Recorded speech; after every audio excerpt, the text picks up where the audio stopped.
भावना को रोज 3 से 4 किलोमीटर पैदल चलना बहुत पसंद था। वह आज भी बस न लेकर ऑफिस के बाद अपने ही अंदाज में मजे मजे से चहलकदमी करते हुए कभी जरा धीरे तो कभी तेज चलती हुई ऑफिस से लौट रही थी कि सामने से रवि को देखकर एकदम चौंक गई। भावना उसको पूछना चाहती थी, अरे तुम यहाँ इस इलाके में कब वापस आए? पर यह सब भावना के मन में ही कहीं रह गया। उससे पहले रवि ने जोश में आकर उसका हाथ पकड़ा और फिर तुरंत खुद ही छोड़ भी दिया। रवि के छूने से भावना के दिल में जैसे कोई जादू सा छा गया हो। भावना को लगा कि उसके दिल में जरा सी हलचल हुई है। ऐसा लगा जैसे भावना बिना कुछ बोले ही रवि से कह रही हो, रवि कैसे हो? बोलो रवि, कितने सालों के बाद मिले हो? रवि भी जैसे भावना के मन की बात को साफ साफ पढ़ रहा था। अब भावना भी मन ही मन मुस्कुराने लगी। दिल ने दिल के हालचाल पूछ लिए थे। आज तो यह गुफ्तगू भी बस कमाल की ही हो रही थी। अब भावना भी रवि के साथ कदम से कदम मिलाकर चलने लगी। दोनों चुपचाप चल रहे थे। बस कुछ दूर चले होंगे कि एक कैफे जैसी जगह पर रवि रुका तो भावना भी ठहर गई।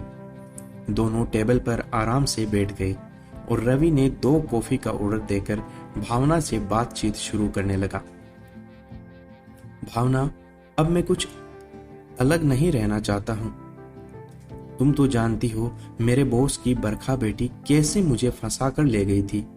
मैं गरीब था और उसके जाल में ऐसे फंसा कि 3 साल बाद ये मान लो कि वह जाल काट कर आ गया हूँ। यह सुनकर तो भावना मन ही मन हंस पड़ी थी कि रवि और किसी जाल में फंसने वाला। वह उसकी नस नस से वाकिफ थी। इसी रवि ने कैसे अपने एक अच्छे दोस्त को उसकी लड़ाकू पत्नी से छुटकारा दिलाया था। वह पूरी दास्तान जानती थी।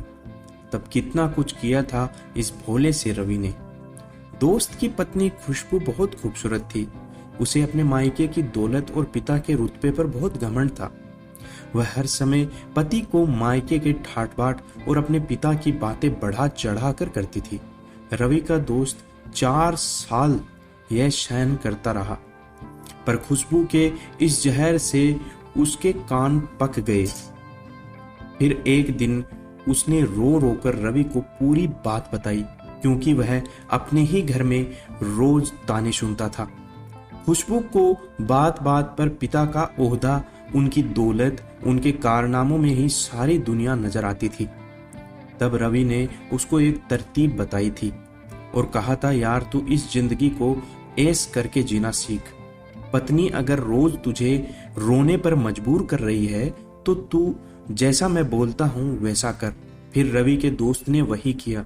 खुशबू को रवि के बताए हुए एक स्कूल में नौकरी करने का सुझाव दिया और पत्नी को उकसाया, वह अपनी कमाई उड़ाकर जी सकती है। उसको यह भी कहा कि वह घर पर नौकर रख ले और बस आराम करे। दोस्त की मनमोजी पत्नी खुशबू यही चाहती थी। वह मगन होकर घर की 4 दीवारी से बाहर क्या निकली कि उस मस्ती में डूब ही गई। वह दुष्ट अपने पति को ताने देना ही भूल गई। अब रवि की साजिश 1 महीने में काम कर गई। उस स्कूल का प्रिंसिपल एक नंबर का चालाक आदमी था। खुशबू जैसी को तो उसने आसानी से फुसला लिया था।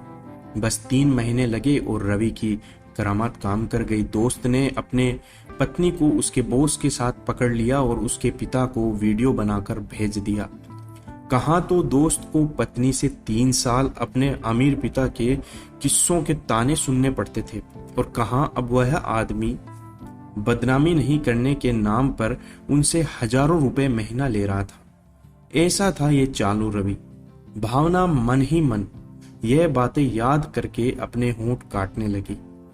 उस समय वह रवि के साथ ही नौकरी कर रही थी, इसलिए हर घटना उसको पता थी। ऐसा तिकड़मी रवि किसी की चालाकी का शिकार बनेगा? भावना मान नहीं पा रही थी, मगर रवि कहता रहा। दोस्तों, आपको यह कहानी का पहला भाग कैसे लगा कमेंट करके जरूर बताइएगा। चैनल पर नए हैं तो चैनल को सब्सक्राइब जरूर कीजिएगा। धन्यवाद।